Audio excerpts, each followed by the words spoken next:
వీరుల శవపేటికల్ని మోసి మరీ వాళ్ళ ఖననానికి ఏర్పాట్లు చేసి గౌరవ వందనం ఇచ్చిన ఆర్మీ, అంటే యూనిఫామ్ వేసుకున్న వాళ్ళ జిహాదీలు టెర్రరిస్టుల మూక ఈరోజు అక్కడ కల్మా చదవటానికి పోతుంది. సో అది ఇట్ కమ్స్ అరౌండ్ 1:30 తర్వాత possible attacks are suggesting. And రెండో అంశం ఏంటంటే లాల్ బహదూర్ శాస్త్రి గారిని చాలా తక్కువ అంచనా వేసి నెహ్రూ గారి తర్వాత అత్యంత బలహీనమైన ప్రధాని వచ్చాడని, బట్ ఆయన భూమికి బెత్తడున్నారని చెప్పి అపహాస్యం చేస్తూ కూడా వారి గురించి మాట్లాడారు అంతర్జాతీయ సమాజంలో. ఆ రోజు ఆయన లాహోర్ దాకా వెళ్ళి మన జెండా అలా పాతి అక్కడ చేసి చూపించారు. ఆ రోజు ఇలాంటి మొహమాటాలు మర్యాదలు ఉండటం వల్ల లాహోర్ను వదిలేసుకున్నాం. But if such is the case ఈరోజు మనం క్యాప్చర్ చేయడానికి అవకాశం ఉంది. ఉంటే కనుక మనం మన జెండా పాతి దాన్ని మన హోల్డ్లోకి తీసుకునే అవకాశాలు ఉన్నాయా?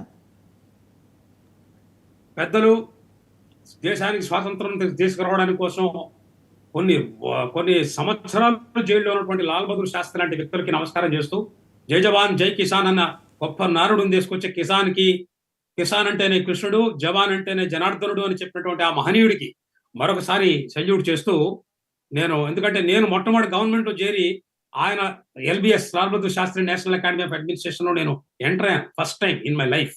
అందుకని ఆ మహాత్ముడికి, అలానే next national police academy Sardar Patel వారి పేరు పెట్టి, ఈ రెండు అకాడమీ అడ్మినిస్ట్రేషన్ రెండు పేర్లు బట్టి తెలుస్తుంది మన దేశం ఆ మహనీయుల్ని ఎంత గొప్ప ఇంపార్టెన్స్ ఇస్తున్నది. దీన్ని బట్టి అర్థమవుతుంది. ఆ మహనీయుడికి నేను నివాళులు అర్పిస్తూ మీకు ఒక చిన్న మాట చెప్తా. 1965, 1971కి ఈ రోజుకి చాలా డిఫరెన్స్ ఉందండి. అప్పట్లో మనకి 25 ఏళ్ళు కూడా రాలా.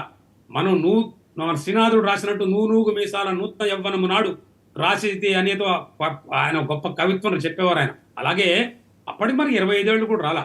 ఇంటర్నేషనల్ సంస్థలు వాటి అప్పటి నుంచే 1000 సంవత్సరాలు పరాయి పాలనలు మగ్గి ఆ దాస్యబుద్ధి పోలా. అప్పటి భారతం వేరు, ఇప్పటి భారతం వేరండి. ఈ రోజున మనం రష్యా మీద డిపెండెంట్ కాదు. మనం తాష్కెంట్కి పోవాల్సిన పనిలే. పుతిన్ గారిని పిలిస్తే వారు మన దగ్గరకు వస్తారు. మంది పెద్ద ఎకానమీ.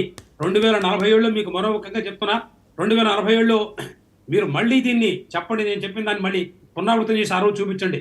2047కి నా దేశం నంబర్ 1 అవుతుంది ప్రపంచంలో, నాకు ఎలాంటి డౌటు లేదు.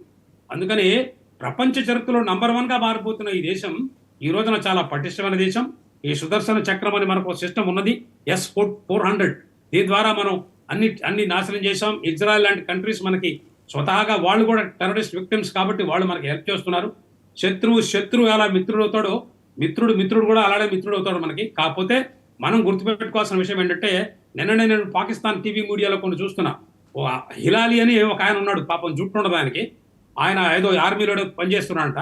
ఆయన చాలా చాలా చాలా ట్రాన్స్పరెంట్గా మాట్లాడతాడు. ఆయన దానికి అప్రిషియేట్ చేయాలి.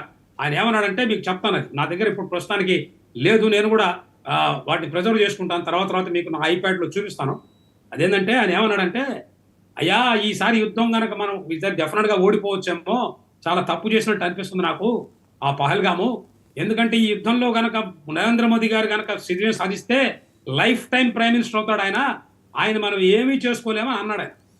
అంటే ఎంత ద్వేషం ఉందో చూడండి, ఒక్క మనిషి మీద ఎంత ద్వేషం ఉందో చూడండి. ఈయన్నే మోతుగా సౌదాగారం అన్న లీడర్స్ని మనం చూసాం. అంటే ఒక వ్యక్తి యొక్క మీద విద్వేషాన్ని నరేంద్ర మోదీగా దేఖావన్నాడు ఆ టెర్రరిస్ట్. అంటే ఒక టెర్రరిస్ట్ దగ్గర నుంచి మహామహిళైనటువంటి టీవీ యాంకర్ల మహాశయుల దాకా, ప్రైమ్ మినిస్టర్ దగ్గర నుంచి, అంబాసిడర్ దగ్గర నుంచి, as if Bharat is Modi and Modi Bharat అని వాళ్ళే చెప్తున్నారు. దీంట్లో ఇంకో కుట్ర ఉందండి. మోదీ గారికి కూడా నేను హాత్ జోడ్కే మే ప్రణామ్ కర్కే మే బతా దేతా హూ సర్, ఆప్ ఇస్ ట్రాప్ మే మత్ ఉడియేగా. Indira is not India, India is not Indira.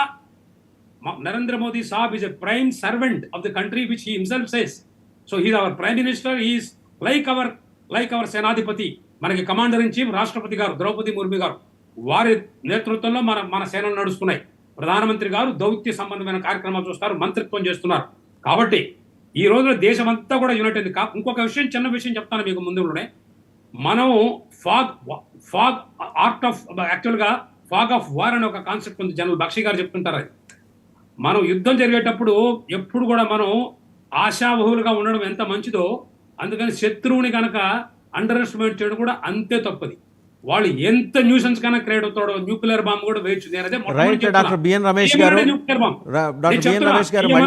Bomb దమ్ముంటే వాడికి, వెయ్యమనండి న్యూక్లియర్ బాంబ్. నేను చెప్తున్నా. అనవసరంగా ఎందుకంటే నేను face చేశాను సార్. పిచ్చోడిని మనం నేను రెచ్చగొట్టద్దు సార్. జగన్ face చేశాను, అందుకని చెప్తున్నా. పిచ్చోడిని మనం నేను రెచ్చగొట్టద్దు. డాక్టర్ బిఎన్ రమేష్ గారు మళ్ళీ మీ దగ్గర రెచ్చగొట్టేది ఏం లేదండి. ఇందులో వాడిని అడ్రస్ చేయడానికి ఆల్రెడీ మన ఆ, ఎయిర్ డిఫెన్స్ సిస్టమ్స్ అన్ని చూడండి, పనిచేస్తాయి కాబట్టి ఒక విషయం చెప్తున్నా. ఇప్పుడు కూడా ఇంతమందిని పోగొట్టుకొని 12 మంది లైఫ్ అక్కడ చనిపోతే ఆర్టిలరీ ఫైర్ లో ఇంకా ఎవరిని రెచ్చగొట్టాలని మీరేదో అంటున్నారు. ఎవడి గొప్ప అండి? ఫ్రైడేస్ అయితే ఎవడి గొప్ప?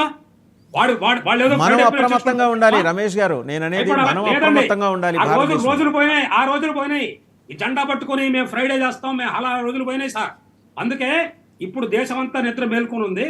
మేల్కొన్న దేశం అందరికీ చెప్తున్నది, ఈ దేశం అంటే రాజ్యాంగం, ఈ దేశం అంటే భారతీయ కాన్స్టిట్యూషన్. రైట్ రమేష్ గారు, నేను మళ్ళీ మీ దగ్గరకు వస్తా. మిగిలిన గెస్టులు కూడా ఒకసారి వారి